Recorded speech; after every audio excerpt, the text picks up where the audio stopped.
When Lauren first came to us, her PB for the marathon was 4 hours, 12 minutes. And just recently, she completed the Gold Coast Marathon in 3 hours, 29 minutes, an absolutely whopping PB.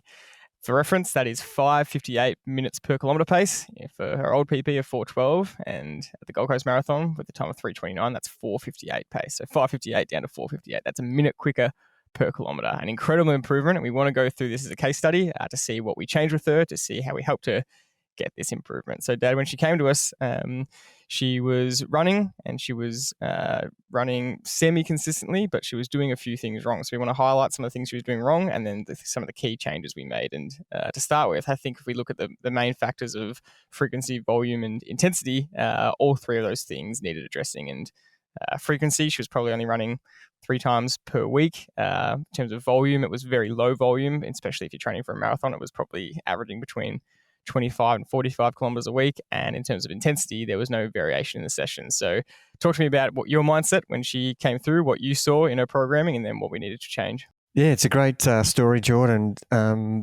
She presented originally as a triathlete who really was keen on improving her running. And so instantly we went about trying to protect her swimming and riding so she'd keep that going in case she wanted to go back to that. But our focus was primarily on improving her running. And that was really easy to see what she'd been doing and to implement some changes. That was just obvious. You talk about frequency, duration, and intensity, and they're the things we fixed straight away. Yeah, so basically she came to us, and it was probably a journey of 14 months of training, and she definitely started with a pretty good triathlon program for the first 12 weeks, which is always, we just think is great for cross training. And then after that first kind of 12-ish week block, she decided she wanted to focus more on running, and the swimming and riding became sort of just a bonus way to get some training in outside the running days, because you can't really run 7 days a week unless you build that up over years. So we built her up to running 4 to 5 times per week, and in those off days she was able to swim and ride to still get some aerobic training in, and that we find that really helps that cross training, but without risking injury or anything. So yeah, talk to us over this 40-month journey of her building up to the Gold Coast Marathon. What are the key changes that we made? Just on that point you just made there, look, the cross training, the other aspect that people forget is that it's a really good recovery day. If you want to still do some aerobic training and get the body moving, we did swimming to keep her off her legs, but she was still getting some cardiovascular improvement from the swims, and her rides were always really easy recovery rides, where she was not trying to get any more probable conditioning from it. It was more to recover for her next running session.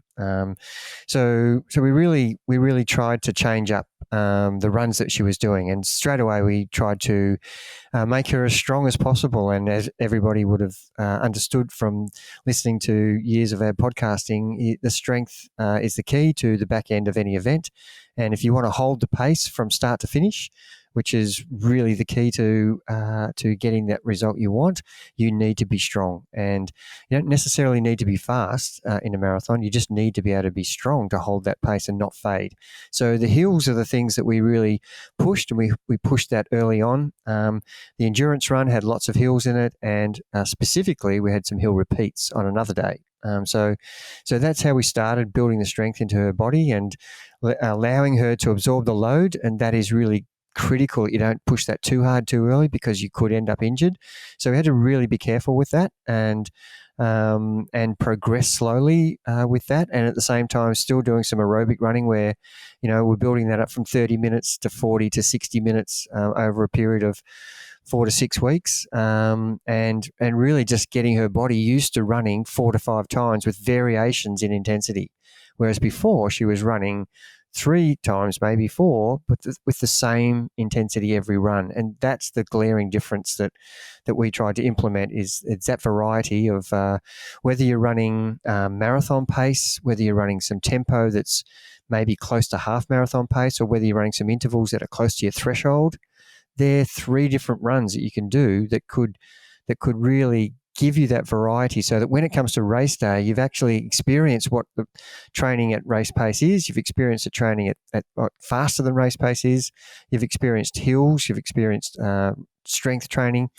And so by the time the actual event comes, you've moved on from the strength training, and you're doing some faster work, whether it's fartlek work or some 1K rep intervals. And these are all based around just getting you fine tuned towards race day. So it was wasn't really a long journey, but making those changes created such improvements, which we expected. And so, but when you look at it and get perspective, it is a fast improvement. And seeing 10K times come down by 6 or 7 minutes, and seeing half marathon times coming down by over a 6-month period by 7 minutes, and then over a 2-year period of actual marathon coming down by 50-something minutes.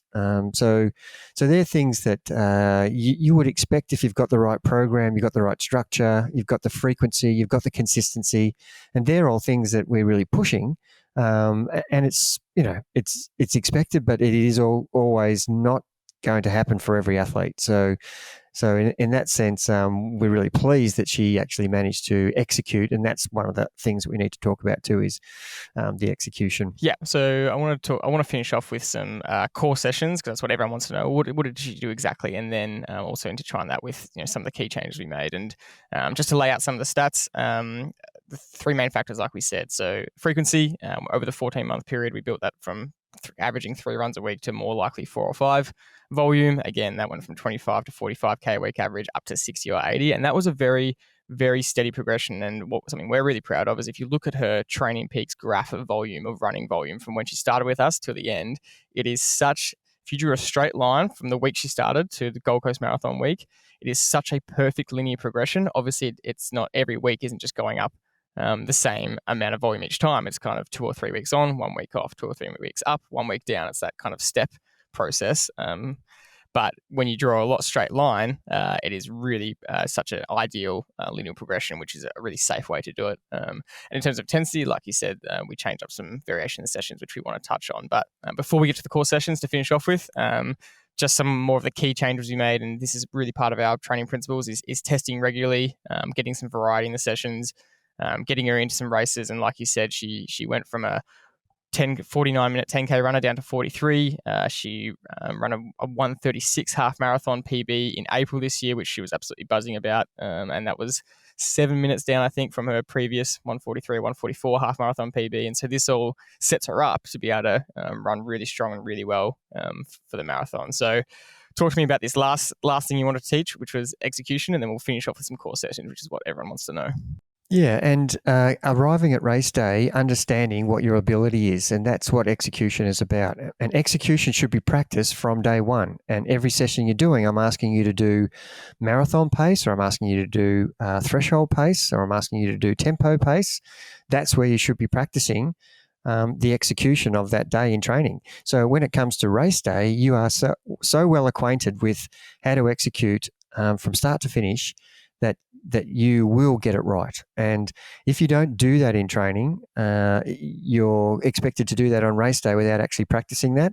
That's one of those definitions of insanity, that you're thinking something's going to happen, you haven't actually done it before.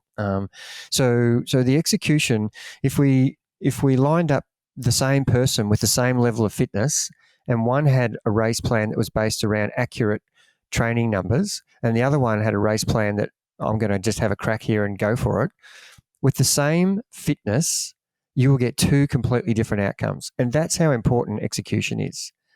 If you don't actually understand what your level and ability is, you can't actually have the right race plan. So we knew that from her training, and we do test regularly with some 10K runs or some half marathons, what her ability was from her training. So setting her for a 4:58 pace seemed alarmingly hard for her, but because she'd actually done some 25K progressive runs, some half marathon progressive runs, some 30K, and even a 35K, her confidence was sky high that she could actually do it on race day.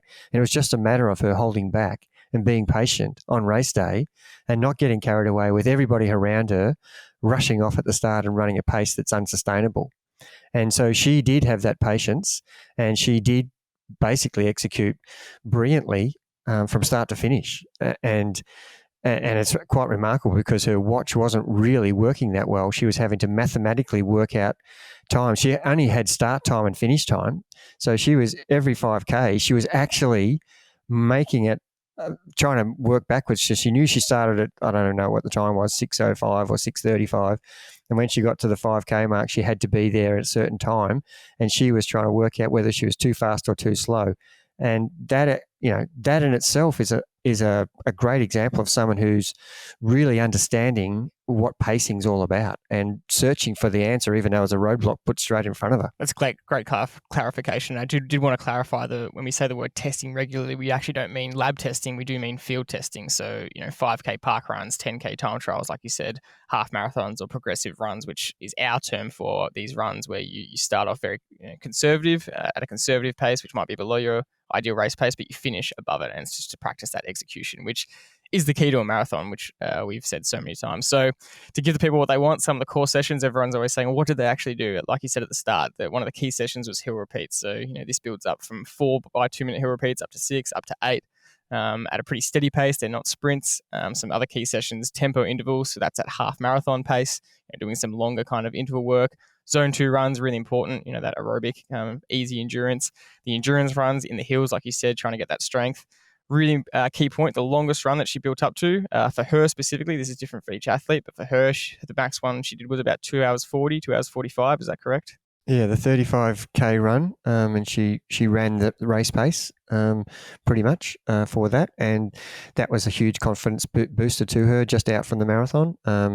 And, it's okay to go into a marathon without doing that, but if you haven't got the endurance and the load in your legs, even though you've got the speed and the pace, all of a sudden at 30K, if that's the longest run you've done, or 25K, if that's the longest run before you go to a full-on marathon, you actually will start to stiffen up because your body hasn't experienced that load before. And those are, you've experienced this yourself, Jordan, as a cyclist. You're good for 2 hours because the longest endurance ride you might have done is an hour 30 or an hour 50. And so when it gets to 2 hours 20, 2 hours 50, 3 hours, your body starts to revolt on you and stiffen up, and it won't function like it's supposed to. And this is what the long run is all about, is getting your body used to that. And we don't expect people to do a 42-kilometer long training run at race pace. That's not what we're saying.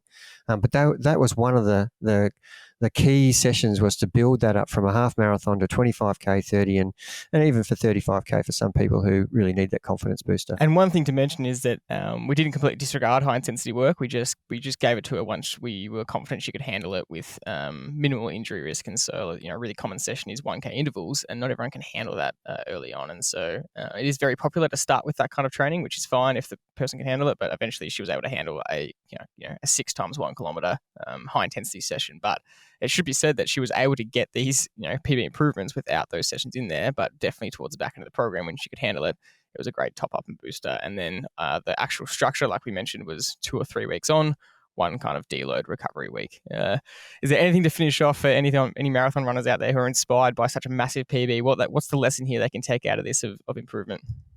I think one of the biggest things that Lauren did so well was she turned up every day for work. She did not miss sessions, and she was really disappointed if something happened with being a PE teacher at school. If something happened when she was on camp, we had to work so hard to make sure that she was fitting in the sessions that she felt bad about missing, but she just barely missed a session. And consistency, I've said many times, will be far more better program than actually the best program in the world.